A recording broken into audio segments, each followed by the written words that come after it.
ఆశీర్వాదమును ఆయుష్నిచ్చే మా గొప్ప దేవ, మీ ఘనమైన శ్రేష్టమైన నామాన్ని బట్టి వేలాది వందనాలు చెల్లిస్తూ ఉన్నాం. ప్రతిదినం ఈ రీతిగా మీ పాదాల చింత చేరడానికి, వాక్యమును ధ్యానించడానికి మీరిస్తున్న మహాకృపను బట్టి వందనాలు. వాక్యం వింటున్న మా శ్రోతలందరినీ దీవించండి, బలపరచండి, ఆశీర్వదించండి. డిఎస్సి, బ్యాంక్, రైల్వే ఎగ్జామ్స్ రాస్తున్నారు బిడ్డలు, ముఖ్యంగా డిఎస్సి ఎగ్జామ్స్ ప్రారంభమయ్యాయి. రాష్ట్రంలో ప్రతి బిడ్డను దీవించండి. ఎవరైతే మీ మీద ఆధారపడ్డారో, ఎవరైతే కష్టపడి ఆయన వాటి కోసం ఎదురు చూస్తూ ఉన్నారో, మంచి ఉద్యోగాల్లో బిడ్డలను ఉంచండి, బలపరచమని అడుగుతున్నాం. ఈ కృపను గ్రహించండి. విదేశాల్లో ఉంటున్న మా బిడ్డలందరికీ దీవెన ఆశీర్వాదం దయచేయండి, బలపరచండి. డ్యూటీల విషయంలో మీకు కాపుదలు ఇవ్వండి.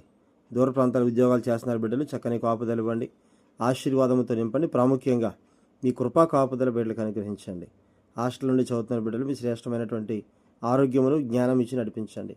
అనారోగ్యంతో ఉన్న వారికి ఆరోగ్యము దయచేయండి. వివిధ సంఘాల్లో ఉన్న సకల పరిశుద్ధులకు మీకు కాపుదలిచ్చి భద్రత ఇచ్చి నడిపించండి. డిఎస్సి ఎగ్జామ్స్ రాస్తున్న బిడ్డలందరూ ఉన్నారు. కెజియా, ఝాన్సీ, సువర్ణ, Shailu, Timothy, Rebecca, Bhagyalakshmi, Krishnaraju, baby, ఈ బిడ్డలందరి గురించి ప్రార్థిస్తూ ఉన్నాం. అయ్యా, వాళ్ళు డిఎస్సికి ప్రిపేర్ అవుతున్నారు, చక్కగా అటెంప్ట్ చేస్తూ ఉన్నారు. బిడ్డలందరికీ మంచి ఉద్యోగాలు దయచేసి బలపరచమని యేసయ్య పరిశుద్ధ నామములు అడిగి పెట్టి ప్రార్థిస్తున్నాము తండ్రి, ఆమెన్.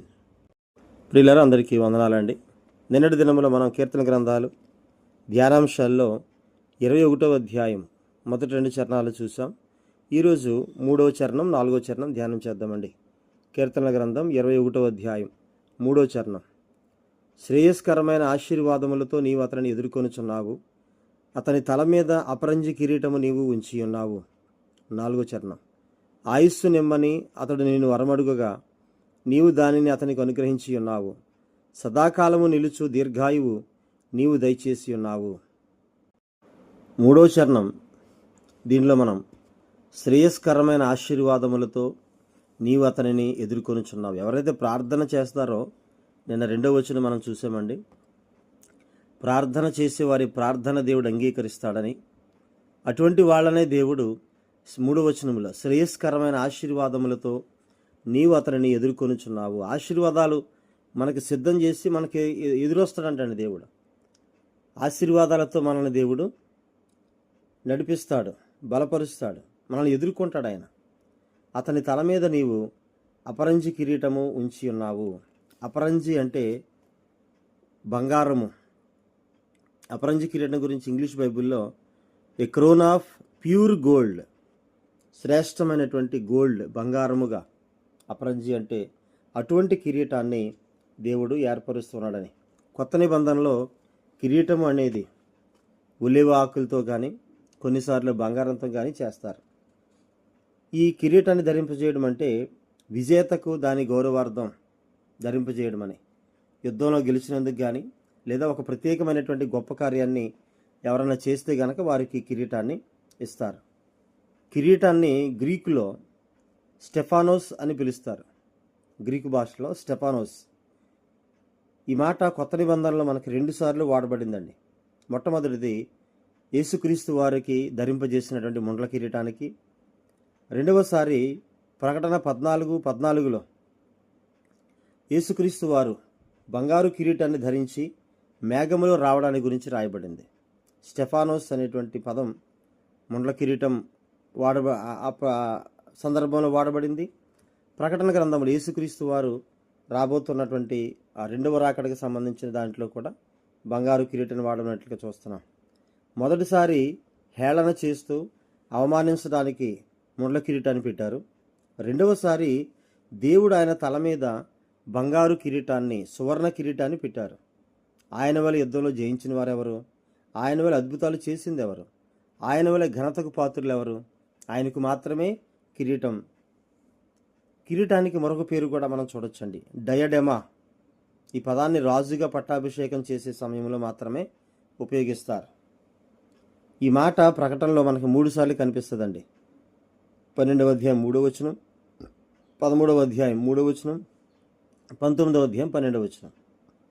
మొదటిది ఘట సర్పానికి, రెండవది క్రూర మృగానికి చెందింది, మూడవది యేసు ప్రభు యుద్ధానికి వచ్చేటప్పుడు సంపూర్ణమైన సార్వభౌమాధికారంతో వస్తాడనేటువంటి విషయంలో కిరీటం గురించి వాడబడినట్లుగా మనం చూస్తూ ఉన్నాం.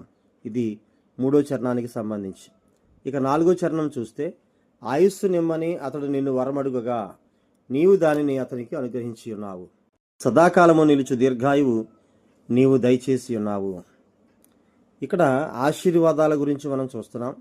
దానికంటే ప్రాముఖ్యంగా దేవుని దీర్ఘాయువును పొందినటువంటి ఆ విషయంలో దేవుణ్ణి వరమడిగితే దేవుడు తప్పనిసరిగా ఆయుష్నిచ్చాడు, దీర్ఘాయువునిచ్చాడు.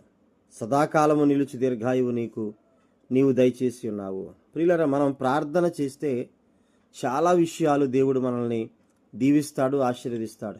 3వ చరణములో శ్రేయస్కరమైన చాలా మంచి ఆశీర్వాదాలతో దేవుడు అతన్ని ఎదుర్కొంటున్నాడు. కీర్తనకారుడు అంటున్నాడు, ప్రార్థన చేస్తే యథార్థమైన ప్రార్థన కలిగి ఉంటే మనం కూడా అటువంటి ఆశీర్వాదాలు పొందుకుంటాం. మనకు కూడా దేవుడు ఒక మంచి కిరీటాన్ని సిద్ధం చేసి ఉంచుతాడు ప్రార్థనా జీవితం బాగుంటే. ఇక 4వ చరణములో ఇక్కడ కూడా ఆయుస్సునిమ్మని అడగడం అంటే ప్రార్థించడమే.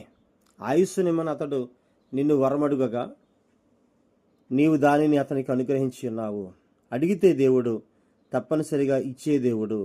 సదాకాలము నిలిచి దీర్ఘాయువు అంటే దేవుని చిత్తానుసారములో ఎంతకాలం మనం జీవించాలని ఉందో అంతకాలము కూడా జీవించడం అనేది దేవుని యొక్క చిత్తమే, దేవుని ఆశీర్వాదమే. కాబట్టి దేవుడిచ్చినటువంటి దీర్ఘాయువుని, దేవుడిచ్చినటువంటి ఆయుష్ని చివరిదాకా మనం జాగ్రత్తగా వాటిని అనుభవించి దేవుని రాకడ ఆలస్యమైన మన పోకడ ఆలస్యమైన ఎంతకాలం అయితే కొనసాగుతాం అంతకాలం కొనసాగడం అనేది అది కూడా దేవుడిచ్చిన ఆశీర్వాదమే. ప్రసంగి గ్రంథములో 3వ అధ్యాయం అండి, 3వ అధ్యాయం 12వ వచనం. కావున సంతోషముగా ఉండుట కంటెను తమ బ్రతుకును సుఖముగా వెళ్ళబుచ్చుట కంటెను శ్రేష్టమైనదేదియు నరులకు లేదని నేను తెలుసుకుంటుని. సంతోషంగా ఉండడం కంటే గొప్ప విషయం ఏముంటుందండి? అట్లాగే సుఖంగా మన జీవితాన్ని వెళ్ళబుచ్చటం అంటే కొనసాగించడం కంటే శ్రేష్టమైనది ఏదీ లేదు ఈ భూమి మీద నరులకు అంటున్నాడు ప్రసంగి, జ్ఞాని అయినటువంటి సొలొమోన్. కాబట్టి దీర్ఘాయువు పొందడం అనేటువంటిది దేవుని ఆశీర్వాదాన్ని పొందడమే. దేవుణ్ణి అడిగితే తప్పనిసరిగా దీర్ఘాయువును దయచేవాడై ఉన్నాడు. కీర్తన గ్రంథం 39:13 అండి. కీర్తన 39:13. నేను వెళ్ళిపోయి లేకపోక మునుపు నేను తెప్పరిల్లినట్లు నన్ను కోపముతో చూడకము. నేను వెళ్ళిపోకముందే నా మీద కోపం చూపించొద్దని అంటున్నాడు. అట్లాగే 61:6 అండి. కీర్తన 61:6. రాజునకు దీర్ఘాయువు కలుగజేయుదువుగాక, అతని సంవత్సరములు తరతరములు గడుచునుగాక. కీర్తనకారుడైన దావీదు మాట్లాడుతున్నాడు, దేవునికి ప్రార్థన చేస్తూ ఉన్నాడు. దేవునికి చేసిన ప్రార్థన దేవుడు అంగీకరించి అతనికి దీర్ఘాయువునిచ్చినట్లుగా మనం చూస్తూ ఉన్నాం. అట్లాగే 18:50 అండి, ఇదే కీర్తన 18:50. నీవు నియమించిన రాజునకు గొప్ప రక్షణ కలుగజేయువాడవు, అభిషేకించిన దావీదునకును అతని సంతానమునకును నిత్యము కనికరము చూపువాడవు. ప్రియులారా, దేవుడిస్తున్న ఆశీర్వాదం ఇక్కడ మనం చూస్తే గొప్ప రక్షణ కలుగజేసేవాడు, అదే సమయంలో దావీదుకి అతని సంతానానికి కూడా నిత్యము కనికరం చూపించే దేవుడని ఆ విషయాన్ని ఇక్కడ మనం చూస్తూ ఉన్నాం. కాబట్టి దేవుని యొక్క ఆశీర్వాదాలు 2 రకాలైన ఆశీర్వాదాలు మనం చూడొచ్చండి. ఒకటి ఇహలోకపరమైన ఆశీర్వాదాలు, రెండవది ఆత్మ సంబంధమైన ఆశీర్వాదాలు. ఇహలోకపరమైన ఆశీర్వాదాలు దేవుడు ఇస్తూనే ఉంటాడు, వాటి గురించి మనం ప్రయాసపడక్కర్లేదు, పాటుపడక్కర్లేదు. ఏవైనా అవసరాలు ఉంటే అడిగితే తప్పనిసరిగా అవసరాలు తీరుస్తాడు. అట్లాగే దానికంటే శ్రేష్టమైన ఆత్మీయ ఆశీర్వాదాలు పొందుకోవాలి, అనగా పరలోక రాజ్యాన్ని చేర్చేవి అవే.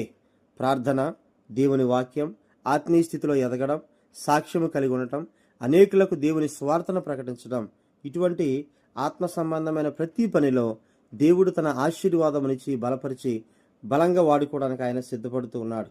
కాబట్టి దేవుని ఆశీర్వాదాలు 3వ వచనములో మనం చూసాం, ఇటువంటి ఆశీర్వాదాలు దేవుడు ఇస్తా ఉన్నాడు. ప్రార్థన చేసిన వారికి ఈ ఆశీర్వాదాలని చెప్తూ ఉన్నాడు.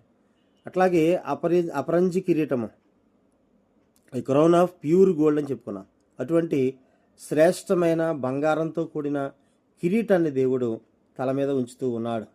4వ చరణంలో ఆయుష్నిమ్మని అడగగా దేవుడు దీర్ఘాయువునిచ్చి అనుగ్రహించి బలపరుస్తూ ఉన్నాడు. కాబట్టి మనం కూడా ప్రార్థన చేస్తే ఆశీర్వాదాలు ఇస్తాడు, కిరీటం ఇస్తాడు, ఆయుష్నిచ్చి మనల్ని దేవుడు బలపరిచి నడిపిస్తాడు. అలా మనం దేవుళ్ళ ముందు కొనసాగుదాం.